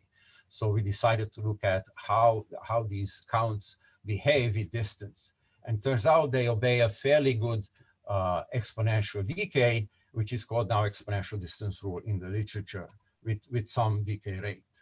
And now what you can do in terms of network modeling is just simply define a one parameter model or family of models using the maximum entropy principle. That is, you only put in the information you get from the data, nothing else. You generate those networks, or based on your hypothesis, you generate your networks, and then you compare the networks. And it turns out that the EDR-based network models captures quite well the properties of the data network itself.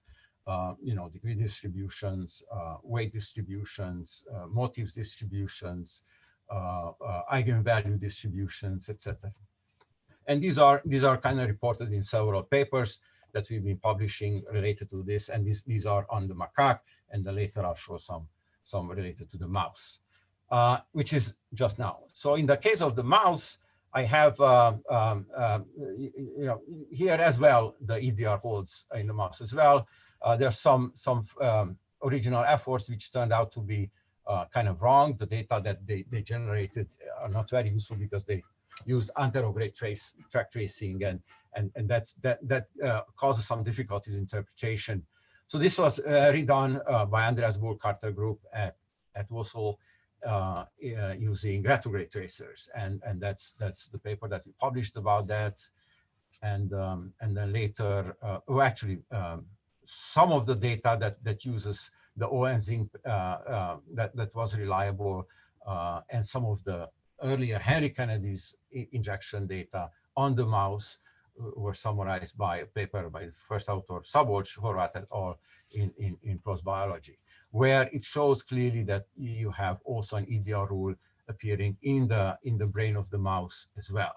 And this is actually how these experimental slides look like for the brain of the mouse, which you can flatten the cortex, and here you see the distributions of those labels. Moreover, there seems to be some kind of regularity, as I said. If now I take injection data from 3 animals, macaque, mouse, and macrocebus, it's just like a small primate, and if you plot those counts, the probability of connections or number of labels you find at distance d, rescaled by the average distance, geometrical distance between in the brain of the respective species, you have kind of a nice collapse in the weak to the medium range and the small to the medium range distances, and you have a big spread at the large distances. It kind of shows that yes, there are similarities in the structures of the brains of different mammals, but there are also differences. So to try to answer, is there more regularity than the serendipitously discovered EDR, or you need to do something more systematic. So what we did is to use a machine learning approach. We have the data, and we try to find out how much predictability is in that data, and that predictability now can be compared with the predictability in the EDR network as well. And if they're kind of close to one another, then it means you sort of captured the information in the data with the EDR. If there is difference in the favor of the machine learning approach, then it means there's something else that you haven't captured. And that's actually an interesting conclusion at the end of this talk. So very briefly, I don't have too much time to go into the details of link prediction and machine learning, but basically there's two kinds of link prediction approaches where you infer links from a network data set. One approach is at the binary level, that is, you want to predict whether or not a link exists. So you're really classifying node pairs and saying they belong to the class of link exists or belong to a class of link does not exist. And the weighted level where you actually predict the link weight itself, in this case, or pairs are basically as important, and just zero weight means no link, or very small weight means no link. The first predictors are called classifiers. The second type of predictors are called regressors. Basically, you're doing a regression. So in all predicting methods, what we normally do is we split the data, the ground truth data, to find out how much predictability is in the data, whole data set, into a training set and a test set. We train our predictors on the training set, and then we test them on the test set. In reality, you actually split it in three. You have a training set, a test set, and a validation set. And you use the validation set to check for overfitting. But I'm not going to go into that in this presentation. So classical link predictors, the ones that that we also used, it actually are being used a lot in social sciences, social networks.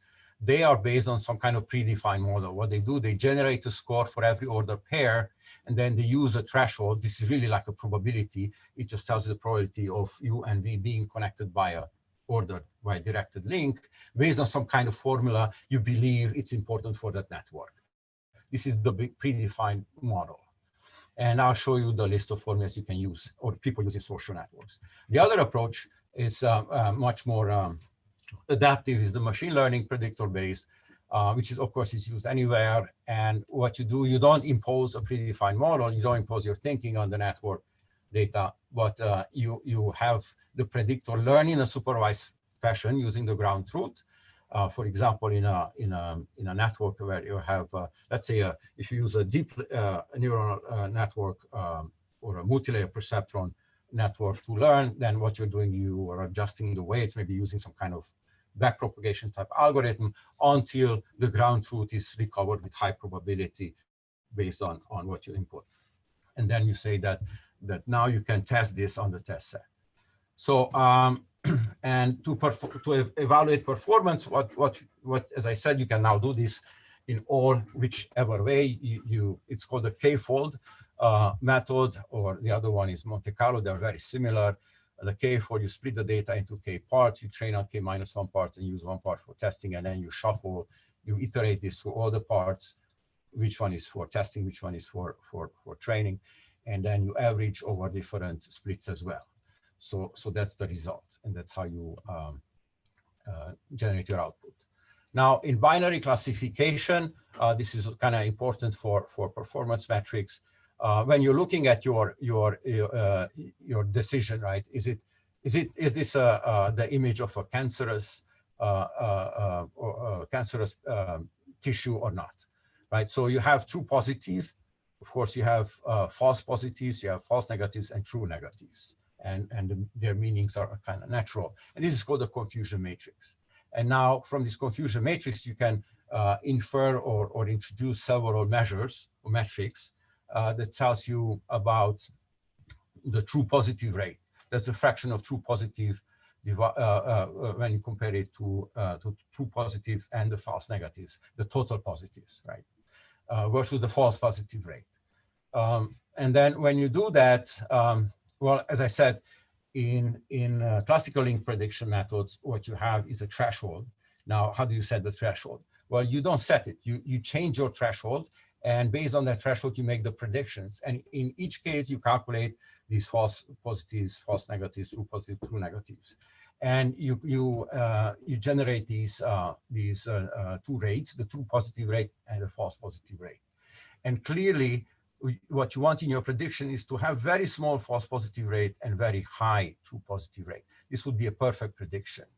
But this is a good predictor if your curve is like this. The closer it is to the upper left corner, the better your predictor is. And what people use to characterize with a single number, the quality of your prediction is by the area of under the curve, right? If you have the first diagonal, then you're just predicting. You have a coin generator as a predictor, a coin toss as a predictor. And if you have a curve down here, it's actually user error typically. So that's not very useful. Now, which predictor or which threshold should you choose in order to actually make an actual prediction? You know, is this the image of a cancerous tissue or not? Well, what you look at is the accuracy. That is, you find the threshold value for which this accuracy is the highest. Okay, it's kind of natural if you think of it, or the highest F1 score. That's another score that people use. And that's how we also do our predictions. Now, how do you generate those scores? Zoltán, you generate those scores, yes. I don't want to interrupt. Some five more minutes to thank you. It shows for me 7 minutes and 11 seconds, but okay. So I try to finish in 5. If you look at these are the score functions, and we had to adapt it. This is typically used in social networks to directed weighted, and for technical reasons, only outgoing links. But these are the predictors that you generate based on these measures that people use in social networks, including preferential attachment, damage odor, etc. And this is my only slide on how MR classifiers work. Basically, they have different algorithms, internal algorithms, either nearest neighbors or using decision trees. For example, random forest and gradient boosting is based on decision trees. Multi-layer perceptron, I roughly described how they learn, etc. So, and this is how visually they behave, the different predictors for different types of data sets. And they kind of work well, depending on the data set. Some work less well, some work better. These are the accuracy they achieve. In order for our data to be handled in the same way uniformly, we need to generate something called a feature vector. And you need to do some discretization. So we have FLN values. These are the weights grouped in 7 different groups, and also the distances, because going into 31 different values. The only commonly available information to all nodes that now you can put in a same type of feature vector is the out neighborhood of a node. And this way you can use this now. This is your feature vector based on which you make your prediction.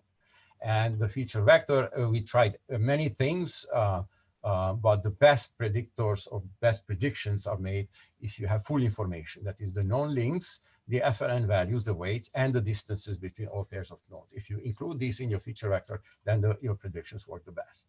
And this is the binary prediction plot here. You see that classical predictors, the ones that are the dashed lines here, they do not work very well. It's understandable because they're based on social network ideas. But the machine learning predictors, which are just learning the structure in the data, they work quite well with an AUC of about 80%. Okay, and for the mouse, it doesn't work at all because the mouse is 97. So this is binary prediction, right? 97 density, you have hardly any ground truth on true negatives. There are hardly any known links. There's just 3% of known links. So it's strongly biased. But doesn't matter because when we do weighted prediction, then things are comparable. But this already indicates there is a significant amount of predictability in the macaque interareal network, which does indeed suggest existence of these network invariants. And if you do an analysis on how these errors are distributed for binary prediction, this is in macaque, of course, then you find that the errors are large for weak links and smaller for strong links. These are that are close to one another due to EDR. Remember that you have much stronger connections between areas that are closer to one another than further, and also they increase with distance. Again, projections or axons that are very long are harder to predict. And you can sort of distribute this on 3 or 4 classes and do predictions only within those classes. And you see here that for weak, predictability is gone. That is, the weak subset of links do not have information about each other, whereas the strong and the medium and strong, medium and weak do. which is kind of very interesting because that's biologically, it's a very important aspect. The long range links, even though they're exponentially few, they're very, very important for functioning of the brain.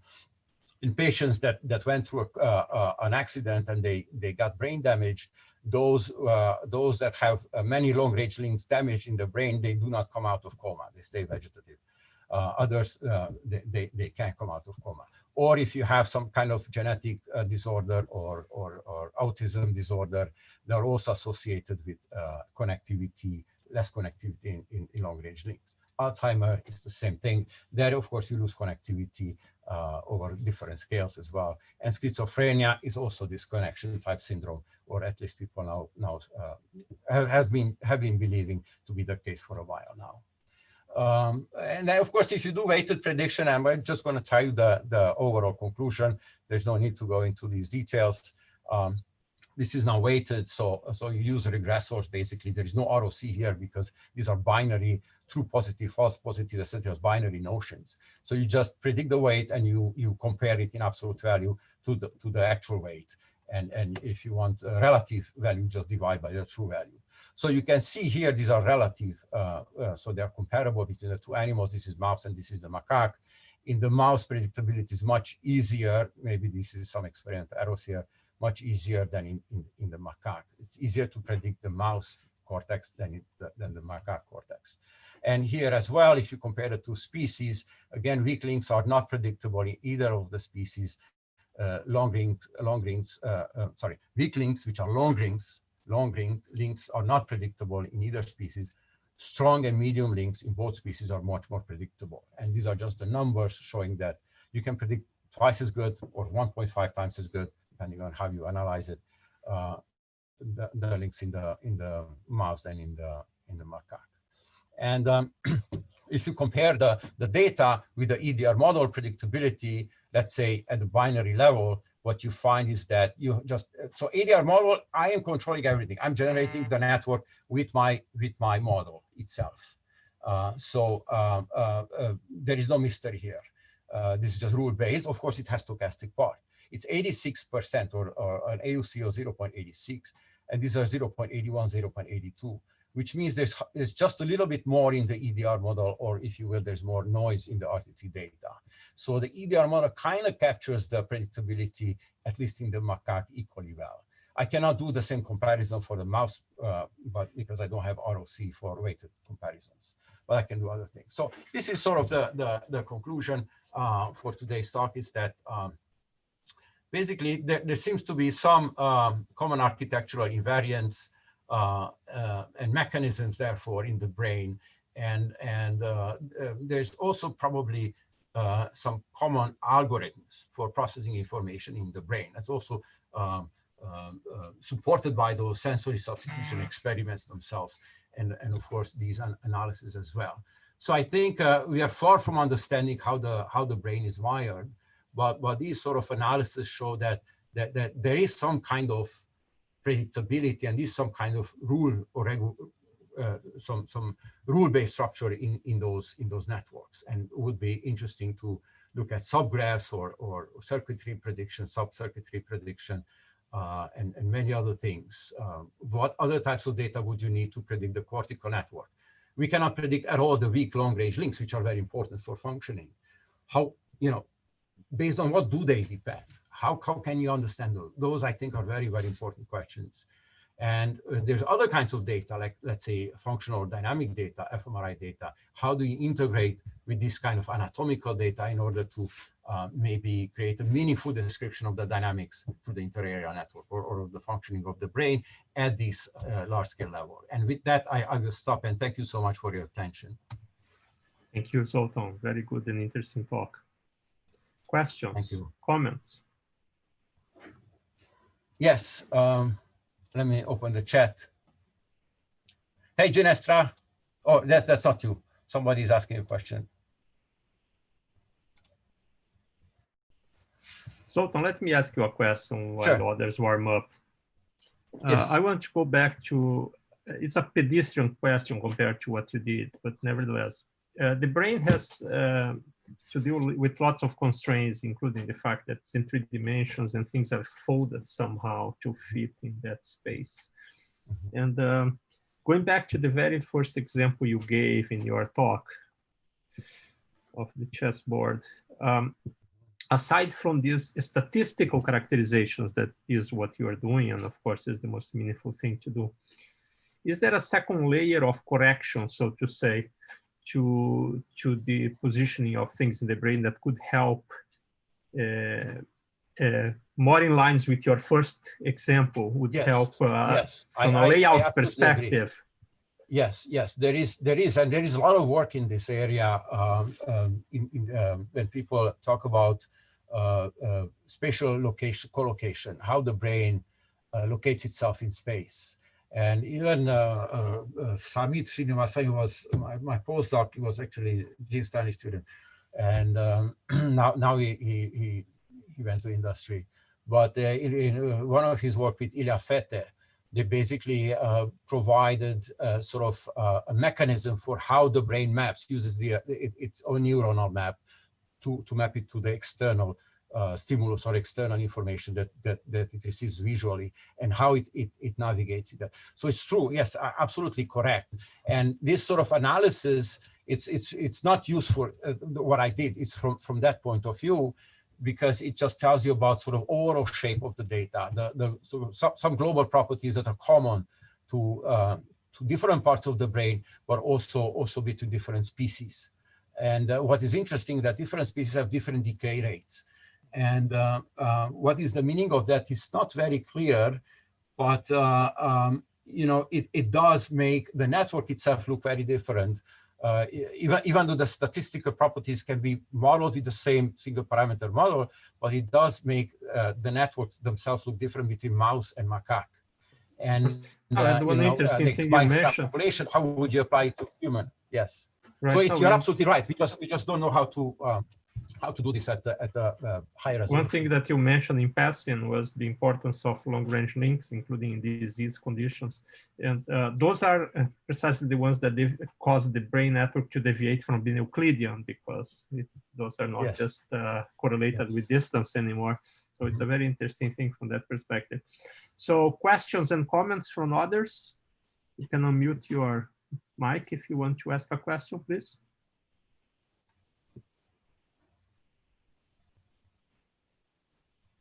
It's late. Zoltán, then I will ask my second question meanwhile. Even though you are very focused on this application for obvious reasons, you have excellent data, the problem is important in its own right. It looks like what you are doing here could be applied to a number of other spatially constrained networks. Have you thought about other systems to which this could be important? So that's a very good question. This network, in terms of the exponential decay of connectivity, is very similar to power grids. Those are spatial networks. And if we looked at the European power grid data, and there the exponential decay is very clean. It's fairly clean, I would say. I call that clean. So it makes sense, because maintaining a thin aspect ratio, long wire in the brain, the axon is about 1 micron thick, but it reaches in the human for 8 centimeters, in the macaque for 5-6 centimeters. So you have 10 to the 4 aspect ratio. And to maintain that's a biological thing, or in power grids, that's the actual physical cable. It's costly, so it has to be worth it, right? And it's this is actually the WAX model, I think, this exponential distance rule based spatial networks. And what one of my undergrad students was trying to do is to understand if you can achieve optimality when you grow a network, let's say you grow a power grid network, whether or not this exponential decay distance rule is something that keeps some optimality as the network grows. You don't have to rewire the network. You keep the existing connections. You add new connections, like in development in the brain, keeping some kind of optimality. And in this case, we looked at the total cable length. If you grow the network a little bit more and you measure the total cable length in the network, will that be optimal given that connectivity in terms of total length? So it seems yes, but there are some interesting aspects there, some kind of like a phase transition if depending on lambda, and we're trying to understand that. But that's a very good question. Thanks.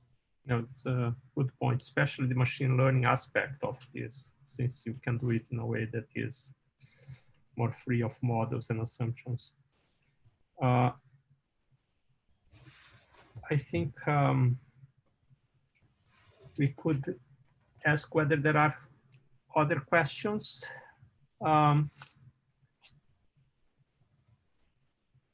If not, I would like to pass the mic to the organizers so that they can tell us what's going to happen next